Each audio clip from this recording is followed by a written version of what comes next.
From the nation's capital, the Conservative Caucus presents Conservative Roundtable, an in-depth look at today's most important issues. Welcome to Conservative Roundtable. I'm Howard Phillips, chairman of the Conservative Caucus, which sponsors these broadcasts now being shown all over the United States. This is the 35th year of the Conservative Caucus, and we're particularly honored to have as our guest for this program Steve Forbes, who is the editor-in-chief, chief executive officer of Forbes Media. Steve, at a time when so many elements of the media are suffering, you don't seem to be suffering. Your publications seem to be doing well. Forbes magazine, which I read and have read regularly, has a circulation of, about 900,000, and your assorted affiliate publications reach 5.5 million people.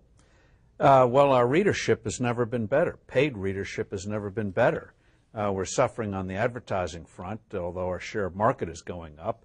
And on our website, we have almost 20 million unique visitors a month now, and our affiliated sites, another 15 million.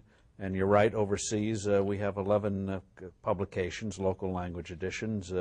Newest one is India, which finally allowed foreign companies to come in, so we're going in that fast-growing market too. Well, brag a little. Why is it so successful? I think primarily, and we've been in business for 92 years, is we have a sense of purpose. We see business as a good thing. We think it has a moral foundation, serving the needs and wants of other people. So in that sense, we're like a drama critic. We love it when a show is done right, hate it when it's done wrong. So we are very, very critical of those who don't do right, but we see it as the best vehicle for opportunity for people to discover their innate talents of anything that's ever been on this earth. Well, you personally have won awards as a successful economic prognosticator, and your comments on taxation have been very insightful. And under President Obama, we face the prospect of big increases in taxes, and one of the taxes being discussed in the context of his socialized medicine scheme is the value-added tax. Now, I know what's wrong with that, but our viewers may not. You told me before that we should have a clue, and that it first came into being in France. Back in 1954. So the reason they love it is it's a very hard tax to avoid. And unlike a sales tax, it goes on every step of the production. So when you buy something, you pay the tax.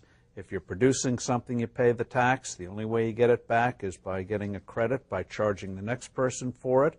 So you go to Germany, you go to France, Germany, 19.5% tax. And the reason the politicians love it, not only is it hard to avoid, but in the final price, you don't see it. It's molded into the price.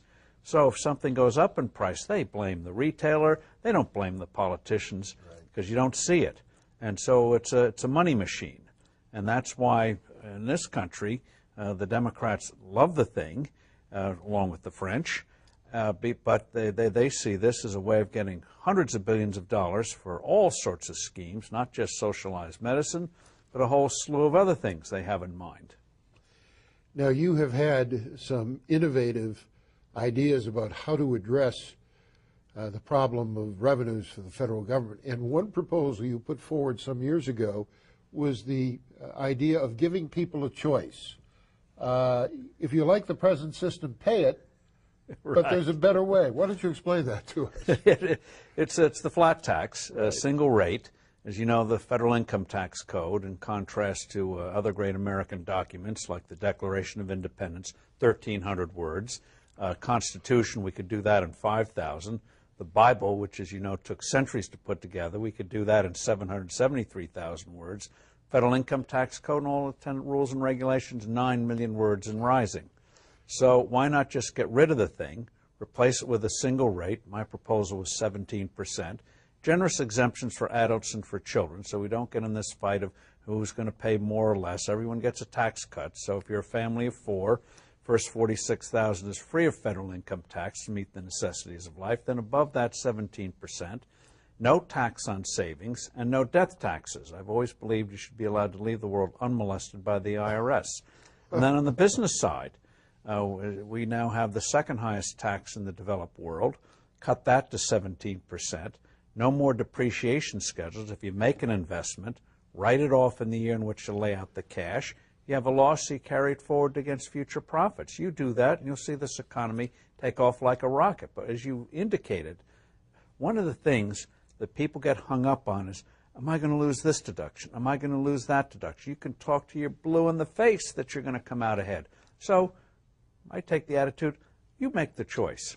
How did you develop your understanding of economics and economic policy? Just a fascination with it. Economics is people, markets, people. When they talk about impersonal markets, that's usually code for you don't like what people are doing. And so how do you have systems? Going back to our founders, Alexander Hamilton, Ben Franklin, and others, we all have innate ambitions, energies, some good, some not so good. So how do you channel these innate energies in a way that is constructive, that is not zero-sum? That's what commerce is all about. Your success is other people's success. Well, how do you have an environment where that can really flourish? So that's, to me, is economics. And one of the things, Howie, that people, so many economists don't get, they always talk in this grim language of allocation of scarce resources. No, true entrepreneurial capitalism is turning scarcities into abundances. What is rare today, you can turn into a commonplace tomorrow. Henry Ford, classic case, automobile, used to be a toy for the rich, $150,000 in today's prices. Now any working person can afford it. That's what